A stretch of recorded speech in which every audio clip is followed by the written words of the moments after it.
Elhamdülillahi Rabbil alemin ve salatu ve selamu ala Rasulina Muhammedin ve ala alihi ve ashabihi ve ala men ittaba hudahu ila yevmiddin. Ғылыми зерттеу жұмыстарым бойынша Стамбул қаласында жүрміз қазір.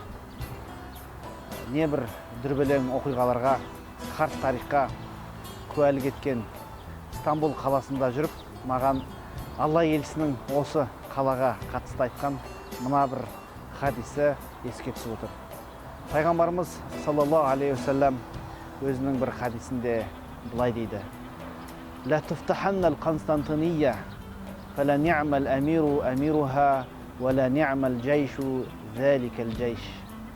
Міндетті түрде бір күні Константинополь мұсылмандардың қолына өтеді. Константинопольді бағындырған қолбасшы қандай керемет қолбасшы, оған қатысқан әскерлер неткен тамаша әскер дейді. Бұл хадис Ахмед ибн Хамбалдың Мүснәдінде, Хакимнің Мустадракында және басқа да бір қатар кітаптарда өтеді. Әз-Захаби хадис білгірі бұл хадиске сахих деп баға берген. Пайғамбарымыздың мұғжизасы саналатын бұл хадисті естіген, білген көптеген мұсылман басшылары, мұсылман мемлекеттері 8 ғасыр бойы осы бір қаланы алу үшін сан рет жорық жасайды. 15-тен аса жорық жасалған. Пайғамбарымыз саллаллаху алейхи вассалам Мекке қаласынан Мәдинаға хижрет етіп көшкен кезде өзінің үйіне бірнеше ай қонақ еткен әз-сахаба Әбу Айюб әл-Ансари осы жорықтардың алғашқысына қатысады. Бір риуаяттарда 80 жасында, енді бірінде 90 жасында деп көрсетілген Әбу Айюб әл-Ансари осыншама қартаң жасына қарамастан пайғамбарымыздың сүйіншілеген керемет тамаша әскері болу үшін Язид ибн Мауияның қолбасшылығында алғаш рет осы Константинопольді бағындыруға, алуға қатысады. Бірақ тағдыр алғашқы жорыққа Константинопольді жазбаған екен. Әбу Айюб әл-Ансари әз-сахаба өз ауруынан қайтыс болады. Қайтыс болар алдында мынандай өсиет қалдырады: мені осы Константинопольдің қорғанына ең жақын жерге апарып жерлеңдер дейді. Өсиеті орындалады. Әбу Айюб әл-Ансаридің бұндай өсиет қалдыруының бірнеше себебі болуы мүмкін. Оның ең басындағысы ол Пайғамбарымыз саллаллаху алейхи вассаламның айтып кеткен мұғжизасының, сүйініш хабарының міндетті түрде бір күні орын алатынын түсінді, білді, соған кәміл сенді. Ендеше сол алынған күні мұсылман әскерлерінің ат дүбірін, қуанышын көріп, рухы шат-шадыман болсын деп ойлаған болар.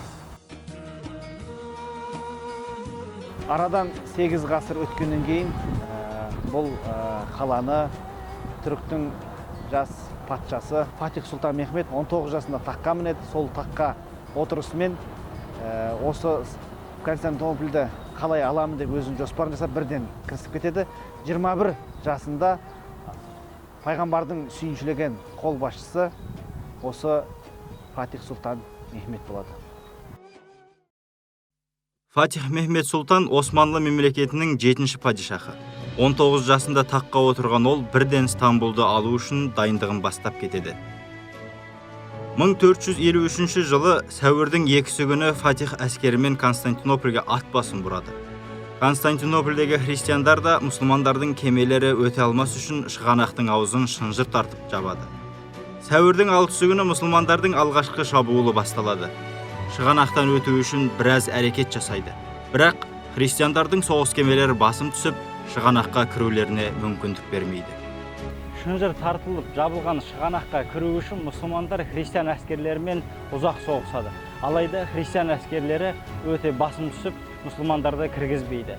Фатих Сұлтан Мехмет шығанаққа қалайда кірудің жолын іздестіреді. Себебі шығанаққа кіретін болса, бір жерге шоғырлана қорғанған христиан әскерлерінің күші екіге жарылатын еді. сол себепті де Фатих Сұлтан Мехмет кемелерді құрлықпен алып өтуді бұйырады.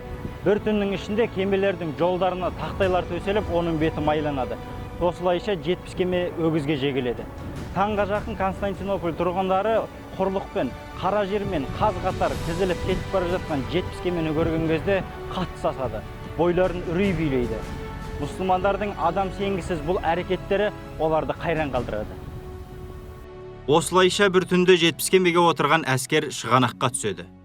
Бұл Стамбулдың алынуына жол ашқан ең басты қадам еді.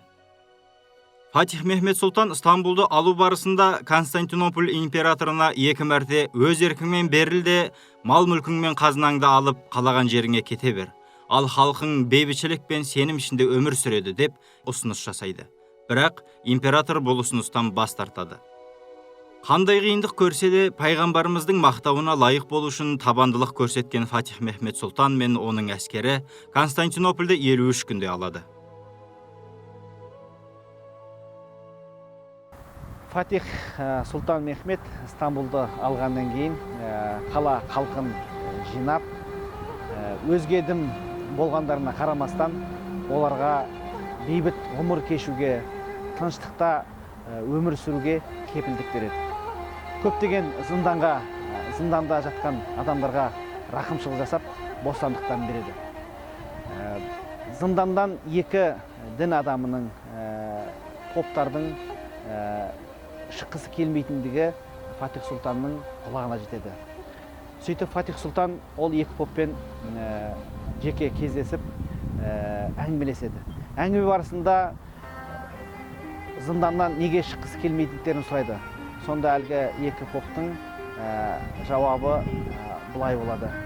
Біз сіздер келмес бұрын осы Константинопольдің императорына мынандай ұсыныспен шығып едік, мынандай дат айттық.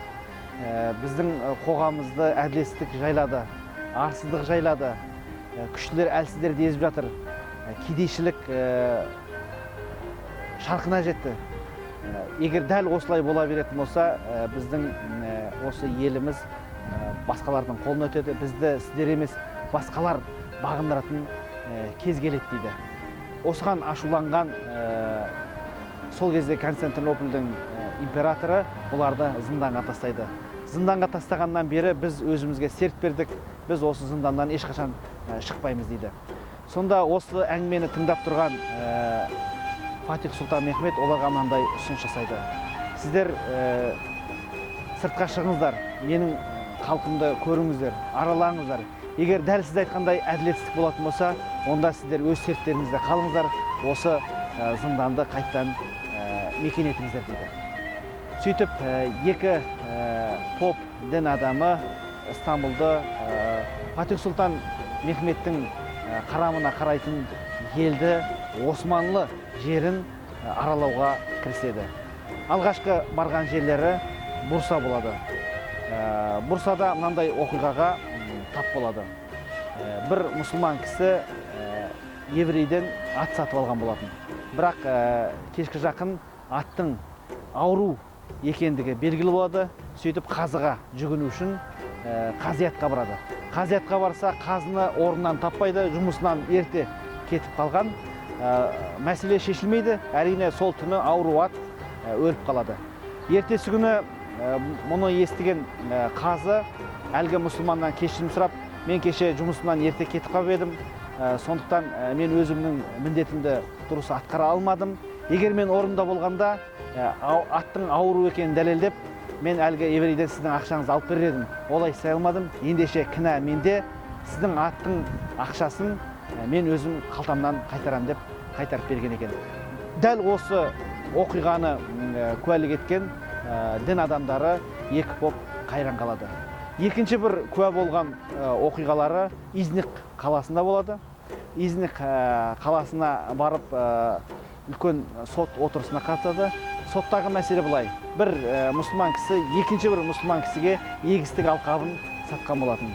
Бірақ әлдене уақыттан кейін егістікті қазып жүріп сатып алған кісі тай тұяғындай алтынды тауып алады.